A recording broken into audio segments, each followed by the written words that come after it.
Buenas tardes, soy el profesor José Mauricio. Les doy la bienvenida a este video en el cual explicaremos qué es, cuáles son los antecedentes, las causas, el desarrollo y las consecuencias de la Guerra de los Mil Días, un episodio de la historia de Colombia. Así que empecemos. Primero miraremos qué es. La Guerra de los Mil Días es una guerra civil, entendiendo guerra civil como la confrontación entre dos bandos al interior de una nación. Se dio entre los años de 1899 y 1912, exactamente entre el 17 de octubre de 1899 y el 21 de noviembre de 1912, es decir, durante 1130 días. Sin embargo, para mayor recordación, se le llama la Guerra de los Mil Días.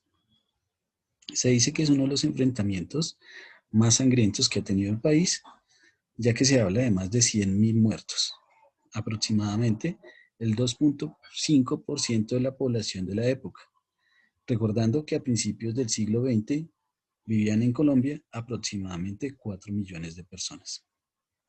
Se da en la mayoría de regiones del país, pero se concentró en algunas más que otras. Algunos de sus protagonistas más importantes son Manuel Antonio San Clemente, presidente de Colombia entre 1898 y 1900, quien fue derrocado en un golpe de Estado debido a su situación de salud y a su debilidad política. José Manuel Marroquín, presidente de Colombia entre 1900 y 1904, quien va a negociar la paz para esta guerra y va a ser conocido en la historia porque bajo su gobierno es que se dará la separación de Panamá. También está Rafael Uribe Uribe, líder liberal, que aunque es un combatiente con el cargo de general en esta guerra, no es militar y es recordado por sus estrategias tácticas. En cuanto a los antecedentes, podemos decir que los sucesos más importantes que acontecieron en esta guerra son, en primer lugar, la división interna de los partidos políticos tradicionales. Esto debido a la visión política, económica y social que cada uno de ellos tenía de país. Los liberales, por ejemplo, estaban divididos entre civilistas y radicales. Como no era el partido del gobierno, o ellos no hacían parte del partido del gobierno, querían llegar al poder los civilistas por medio político y los segundos, así fuera de forma beligerante. Los conservadores, por su parte, se dividieron entre históricos y nacionalistas, con pensamientos unos más radicales que otros. También podemos hablar de un hecho histórico que se conoce como la Guerra Civil de 1895, que también se da entre los liberales y los conservadores. Esta guerra inicia por las restricciones a las libertades individuales que el gobierno impuso para evitar los levantamientos que ya se comenzaban a ver en las regiones del país. En cuanto a las causas de esta guerra, podemos hablar de las siguientes causas, las causas más importantes, que serían, en primer lugar, la percepción de los partidos políticos de la política conocida como la regeneración, que es, pues como ya se dijo, un movimiento político cuyo objetivo era cambiar la organización del gobierno que se había establecido con la Constitución de 1863 por parte de los liberales radicales, en la cual Colombia fue conocida como una república general, bajo el nombre de Estados Unidos de Colombia. Con esa constitución se crearon 9 estados, todos totalmente independientes, ejército independiente, políticas independientes, lo cual, eh, para visiones de algunas personas de esa época, Colombia quedaba desunificada y se comenzó a sentir una serie de desorden. En segundo lugar, una otra causa puede ser el manejo del Estado por parte del Partido Conservador, ya que a partir de la Constitución de 1886 el presidente debía elegir los gobernantes y los alcaldes del país. Y este daba prioridad, por supuesto, a las personas del Partido Conservador. En tercer lugar, tenemos la concentración de tierra y la riqueza, que como se ha visto históricamente en el país, pues están a favor de unos y de otros no. Las políticas económicas de exportaciones planteadas por el gobierno de turno, las cuales no estaban de acuerdo muchos, que todavía sentían una gran inclinación hacia las medidas proteccionistas, en las cuales pues se diera prioridad a los bienes y las mercancías que se producían en el país. Las nacientes industrias que hasta este momento no habían recibido un impulso o un empuje de parte del gobierno, el cierre de espacios políticos y sociales para los liberales e incluso el exterminio de muchos de ellos. Y por último, y no menos importante, la crisis del precio internacional del café, que hace que se disminuya la demanda y la oferta de este producto y por ende la baja recaudación de impuestos producto de este bien. El desarrollo de esta guerra. Esta guerra se desarrolló de la siguiente manera. En primer lugar, pues los liberales hacen un llamado a la lucha en todo el país, pero la guerra se inicia y se concentra en el departamento de Santander. Esto porque allí habitan la mayoría de liberales radicados del país.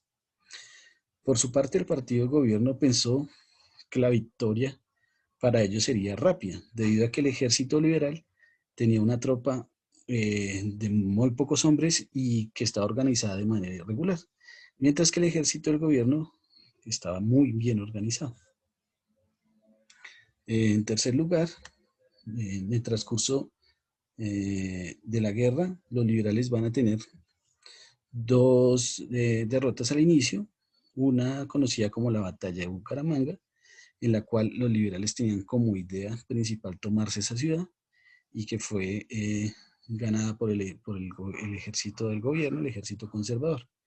Y luego la batalla de los obispos, también conocida como la batalla del río Magdalena, una batalla donde el ejército liberal quería posicionarse estratégicamente en esa parte del país.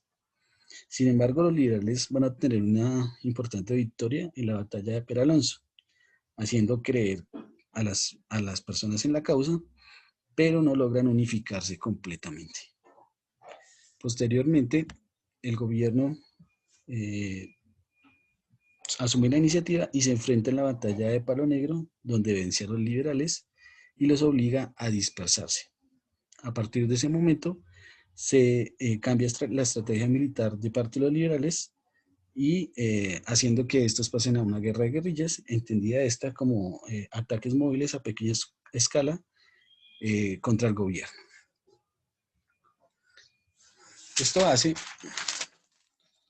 el debilitamiento de los liberales, al verse disminuidos, comienzan a acercarse a los conservadores a buscar unos acuerdos de paz que van a comenzar con el Tratado de Neerlandia, que se hace en una hacienda bananera, y posteriormente van a cerrarse con el Tratado de Wisconsin, con intervención de los Estados Unidos, donde Estados Unidos tiene como intención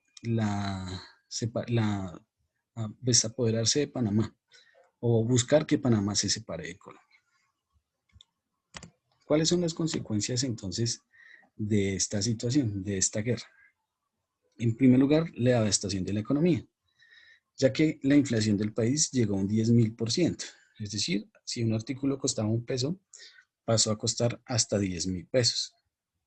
Subió la deuda externa debido a los préstamos que se tuvieron que hacer para poder mantener la guerra. Se devaluó la moneda también porque el gobierno se vio en la obligación de expedir dinero y también el ejército liberal les pedía dinero por parte de ellos.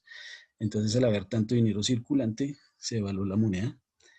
La infraestructura que estaba hasta ahora empezando, la infraestructura del país que estaba empezando a desarrollarse, quedó en ruinas, como ya se había dicho, más de 100.000 muertos. Se da o se genera o se siembra un odio profundo entre los habitantes que va a tener como consecuencia la violencia que se va a dar a principios, en los primeros 20 años del siglo XX. Va a causar la pérdida de Panamá, como ya se había anticipado, y el desplazamiento de muchas personas del sector rural a las ciudades. Ok, muchas gracias por ver este video. Espero que les haya servido o les sea útil para su clase y los invitamos a seguir viendo el contenido de estas clases. Hasta pronto.